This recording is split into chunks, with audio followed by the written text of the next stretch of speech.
Hey guys, how's it going? Kevin 24/7 back here.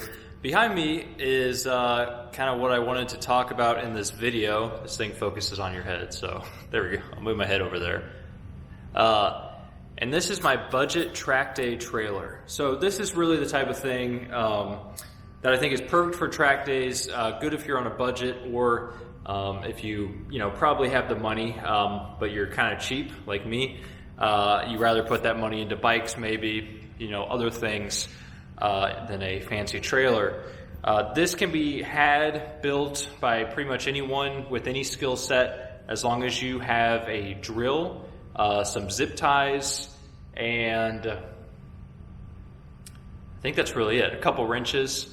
Other than that, you could even do 2 adjustable wrenches if you really were on a budget. Although, if that's all you had for tools, I doubt you're doing track days. But anyway, this is very easy to build. It can be had for under $1,000, and it's a very nice setup that you can tow with basically any car. I think that's one of the most important parts of a budget track day trailer, is you can go ahead and tow it with your Chevy Cruze, or like in my case, I actually have a Camaro. Instead of having to buy a $30,000 truck or whatever, especially in this market where truck prices are absolutely insane. And if you have a truck, you don't need a trailer. You have your budget trailer. It's called your truck bed. So anyway, let me show you what we're working with here. Okay, so as you can see here, this is my budget trailer with my 701 strapped into it. That 701 is about 10 times, actually more about 12 times the cost of this trailer. So anyway, here is the price tag. Actually, I think is still on it. Yep. So you're looking right here.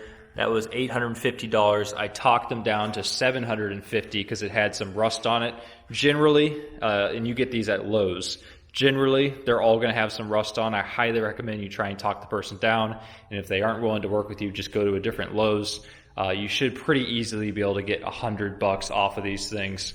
The person I worked with, I didn't even have to ask twice. So, it was in pretty good shape, but it had little spots of rust. So let me just kind of go from the cheapest upgrades to the most expensive upgrades I've added to this thing. Very cheapest was probably these 2 spots of diamond plate you see here for the rear tires if you're hauling 2 bikes. As you can see, there's a little bit of sag going on. That is actually the reason I added this to the trailer, because this is just this, cold rolled steel material, I think is what it's called, or whatever. And, it's pretty strong, but it flexes, and it didn't really look super safe to me. What a lot of people will do with these trailers is they just put a bunch of 2x4s in there. But I didn't want to do 2x4s because I'm going to use this as a dirt bike trailer as well. And I want to be able to just go to the self-service car wash and hose it all down and have the mud fall, between the fence or whatever you call this stuff. So I don't know if I recommend that diamond plate, because it doesn't really look like it's actually doing a whole lot. It's distributing the weight a little bit better, and it's running from crossbeam to crossbeam. But realistically, it's probably not doing that much. I just can't return it because I already drilled holes in it and zip tied it down. So I would try and probably look into something a little bit more stout than that. Maybe find thicker pieces of sheet metal, something like that. I think this will be okay. I don't envision that breaking or anything, but it was probably not necessary. So next cheapest upgrade, I think, is this right here. Now, these aren't completely necessary, but they certainly make it a lot easier to wheel the trailer around, especially when you have a bike on there. I think I got this for $50 also at Lowe's. Pretty much this entire trailer, I got everything from Lowe's. But, these are easy. You just clamp them on, super simple, allows you to roll the trailer around your garage or your driveway or whatever. Next, and then of course I've got a little pin for the hitch, but that's just standard trailer stuff. Next thing, what else? There's not a whole lot to this. So these are the coolest part of this whole build. These are Harbor Freight Pittsburgh motorcycle front wheel holders.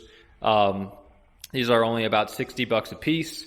In my opinion, that is, well worth it. Your time to try and fabricate something like this, especially making it adjustable, would be way more than $60. These are really stout, and a big reason I bought them was the reason I added this diamond plate on the rear.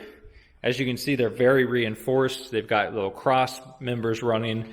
They go from brace to brace. I wish they covered all three, but not quite. I have no flex on the front tire, so that's really good. And it gives you something to strap the front wheel onto really, really hard and not have to worry about it. Because as you can see, the trailer is a little bit chintzy. You'd probably be okay strapping to this, but these welds look pretty, they look like they came from a welding school on the first day, I'll just say. So I'd be a little bit worried about strapping my, $12,000 bike onto that. It's your choice if you want to risk it, but that would save you another like $120. But I recommend you get these things because A, it's super easy. This bike actually, these straps aren't tight right now. See? So I don't like to leave my bikes tightened overnight. And as you can see, it's completely balanced. And I can actually take this bike and wiggle it back and forth. And it looks like it's wiggling. It's actually the whole trailer that's moving. But these are very stout. If you were daring, you could probably even haul a bike like this. My concern is you would hit a bump and this little back support, which pivots, I'll show you on this one, might actually flip back and your bike would come out. So, but they're very stout. It takes a lot of force to do that. For me, it's very nice because it's a little extra peace of mind if one of your $5 Amazon straps happens to fail, or let's say it gets cut from the whatever you call it, the brace. Your bike will probably not go anywhere. You might not even notice, versus a trailer like this is a little different than a pickup truck because you've got such low rails. Potentially, your bike could get yeeted over the side, which actually happened to somebody I know with his 701 when somebody was hauling it with a trailer similar to this. So it does happen. I think it totaled the 701, or maybe he bought it back. I don't actually remember. Don't really hang out with the crowd that did that kind of stuff. It was more the stunt crowd. I like going fast, but it can happen. So I highly recommend these things. Like I said, makes the bike easy to load, nice anchor to strap it down to, yada, yada, yada. They're very nice. Other than that, not a whole lot I've added. I've just got some equipment strapped down in there, standard track day stuff. Let me show you a look at this gate so you can see what this looks like. I'm going to fold this down. Okay, here's the trailer with the gate folded down. As you can see, it's a very, not a steep incline like you would have with trying to load a bike in a pickup truck with ramps. Been there, done that many times. That is a huge pain. Not so much with a little bike like that, but definitely scary with a bigger bike like that. And I don't even want to know what that would be like with an 800-pound cruiser. So that makes it real nice. I'm just going to kind of walk up it. So yeah, not a huge incline. Two reasons that's really nice. One, as long as this trailer is connected to a vehicle, the trailer is very light, so exercise extreme caution if you're trying to load this not connected to a vehicle. I did manage to do it with my 701 without it tipping up, but that was after I added some of this stuff to the front that I showed you, so I don't know if that helped, or maybe it was because the trailer was kind of pushed into my garage door. I don't really know. But anyway, you can literally ride your bike up this. You can never do that with truck ramps unless you were very ballsy and willing to have the ramp get yeeted out the back. But you can ride your bike up this. It saves a lot of time, saves a lot of stress. It's really nice. Number two reason it's nice, if you have a sport bike like that, anyone who's loaded a sport bike into a truck knows that you have a high potential bottoming out about midway up at the worst possible point, where you have a bike precariously teetering, worried about the ramp coming out, very minimum scratching your fairings or your exhaust or something. It's very annoying.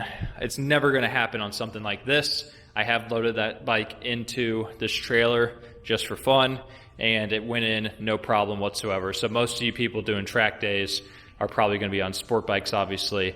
So that's a huge plus. The other thing is what I touched on in the beginning. You can haul this with anything. You don't have to have a truck, trust me. You can haul it with your Civic, you can haul it with your Prius, whatever car you have, probably even a smart car if you wanted to. You're not limited by the vehicle you have, which is really nice, and it's very maneuverable too. So in a nutshell, guys, that is really it. I plan on adding some bearing buddies to these trailer axle bearings. A little bit of peace of mind there. If you don't know what a bearing buddy is, look that up, but it basically keeps the bearings greased all the time. These aren't the best tires. They're pretty chintzy, so I recommend having a spare, which you can get for very cheap. But that is just about it. Under $1,000, you can build something like this with a drill, a couple of wrenches, and a little bit of your time, probably under 3 or 4 hours at most, and have a really good track day rig like the one you see here. Hope you guys enjoyed the video. If you have any questions about this, let me know, and I will see you in the next one. Thank you very much. Goodbye.